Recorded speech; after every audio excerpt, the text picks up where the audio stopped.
ನಮಸ್ಕಾರ ಪ್ರಿಯ ಸ್ನೇಹಿತರೆ, ಬನ್ನಿ ನಾವು ಇವತ್ತು ಒಳ್ಳೆಯದನ್ನ ಕಲಿಯೋಣ. ಪ್ರಿಯ ಸ್ನೇಹಿತರೆ, ಇದು ಒಂದು ಅಜ್ಜ ಮತ್ತು ಮೊಮ್ಮಗನ ನಡುವೆ ನಡೆದಿರ್ತಕ್ಕಂಥ ಸ್ವಾರಸ್ಯಕರವಾಗಿರತಕ್ಕಂಥ ಜೀವನಕ್ಕೆ ಮೌಲ್ಯವನ್ನು ತುಂಬತಕ್ಕಂಥ ಕತೆ ಇದಾಗಿದೆ.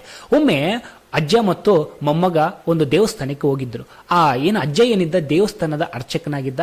ಆವತ್ತು ಒಂದು ವಿಶೇಷ ಕಾರ್ಯಕ್ರಮವಿತ್ತು. ಏನಪ್ಪಾ ಅಂತಂದ್ರೆ, ಬೆಂಕಿಯನ್ನ, ಒಂದು ಕುಂಡ ಇತ್ತು, ಅಗ್ನಿ ಕುಂಡ ದೊಡ್ಡದು. ಆ ಕುಂಡಕ್ಕೆ ಬೆಂಕಿಯನ್ನ ಹಚ್ಚಬೇಕಾಗಿತ್ತು. ಸುಮಾರು ಜನ ಆ ಅಗ್ನಿ ಕುಂಡದಲ್ಲಿ ಹಾದು ಹೋಗ್ತಾ ಇದ್ರು. ಈ ಒಂದು ವಿಶೇಷವಾಗಿರ್ತಕ್ಕಂಥ ಕಾರ್ಯಕ್ರಮ. ಆ ಮೊಮ್ಮಗ ಬರ್ತಾನೆ, ಮೊಮ್ಮಗನು ಕೂಡ ಜೊತೆಗಿದ್ದ. ಈ ಅಜ್ಜ ಅಗ್ನಿ ಕುಂಡಕ್ಕೆ ಬೆಂಕಿ ಹಚ್ಚಬೇಕಂತೇಳಿ ಸುಮಾರು ಸರಿ ಕಷ್ಟಪಡ್ತಾನೆ. ಗಾಳಿ, ಓಪನ್ ಪ್ಲೇಸ್ ಬೇರೆ ಇತ್ತು, ಗಾಳಿ ಬೇರೆ ವಿಪರೀತವಾಗಿ ಬೀಸ್ತಾ ಇತ್ತು. ಬೆಂಕಿ ಹಚ್ಚಲಿಕ್ಕೆ ಎಷ್ಟು ಪ್ರಯತ್ನ ಮಾಡಿದ್ರು ಕೂಡ ಆಗ್ತಾ ಇರಲಿಲ್ಲ. ಸುಮಾರು ಸರಿ 10, 15 ಸರಿ, 20 ಸರಿ ಮಾಡ್ತಾ ಇದ್ದ. ಆಗ ಮೊಮ್ಮಗ ಏನ್ ಚಿಕ್ಕವನಿದ್ದ, ಸಾಕ್ ಬಿಡು ತಾತ, ಏನಕ್ಕೆ ಕಷ್ಟಪಡ್ತಿದ್ದ, ಬಿಡು, ಮನೆಗೆ ಹೋಗ್ಬಿಡೋಣ ಅಂತ. ಆದರೆ ಅರ್ಚಕ ಹೇಳ್ತಾನೆ, ಇಲ್ಲ ಮಗನ, ಇನ್ನೂ 1-2 ಸರಿ ಟ್ರೈ ಮಾಡ್ತೀನಿ ಇರು, ಪ್ರಯತ್ನ ಮಾಡ್ತೀನಿ ಇರು ಅಂತೇಳಿ ಪ್ರಯತ್ನ ಮಾಡ್ದ ಕೊನೆಗೆ ಅಗ್ನಿ ಸ್ಪರ್ಶ ಆಯ್ತು.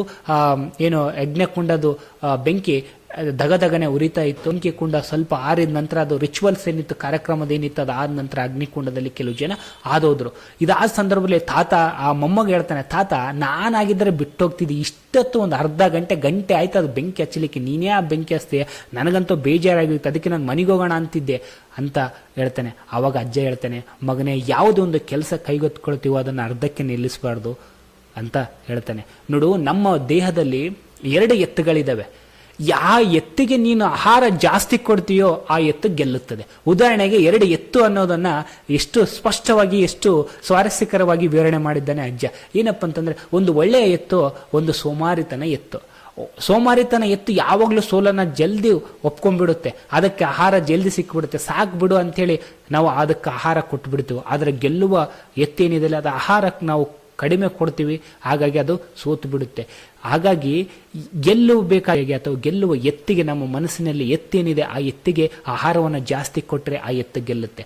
ಸೋಲುವ ಎತ್ತಿಗೆ ನಾವು ಕೊಟ್ಟರೆ, ನಾವು ಸೋತಿನ ಬಿಡು, ಆಗಲ್ಲ ಬಿಡು ಅಂತ ಅದಕ್ಕೆ ಆಹಾರ ಜಾಸ್ತಿ ಕೊಡ್ತಾ ಹೋದ್ರೆ ಅದೇ ಗೆಲ್ಲುತ್ತಾ ಹೋಗುತ್ತೆ. ಹಾಗಾಗಿ ಯಾವುದಕ್ಕೆ ಆಹಾರ ಕೊಡಬೇಕು ಅನ್ನೋದು ಬಹಳ ಇಂಪಾರ್ಟೆಂಟ್. ಒಳ್ಳೆ ಎತ್ತಿಗೆ ಆಹಾರ ಕೊಡ್ತಿರೋ ಅಥವಾ ಸೋಲ್ಬೇಕು ಎನ್ನುವ ಎತ್ತಿಗೆ ಆಹಾರ ಕೊಡ್ತಿರೋ, ಆಹಾರ ನಮ್ಮ ಕೈಯಲ್ಲಿ, ಆರೋಗ್ಯ ನಮ್ಮ ಕೈಯಲ್ಲಿ, ಗೆಲುವು ನಮ್ಮ ಕೈಯಲ್ಲಿ ಎನ್ನುವ ಮಾತಿನೊಂದಿಗೆ ಮತ್ತೆ ಸಿಗೋಣ. ಇಂಥದ್ದೇ ಒಂದು ಸ್ವಾರಸ್ಯಕರವಾಗಿರ್ತಕ್ಕಂಥ ಕಥೆಯೊಂದಿಗೆ. ಸರ್ವೇ ಜನ ಸುಖಿನೋ ಭವಂತು. ಜೈ ಕರ್ನಾಟಕ ಮಾತೆ.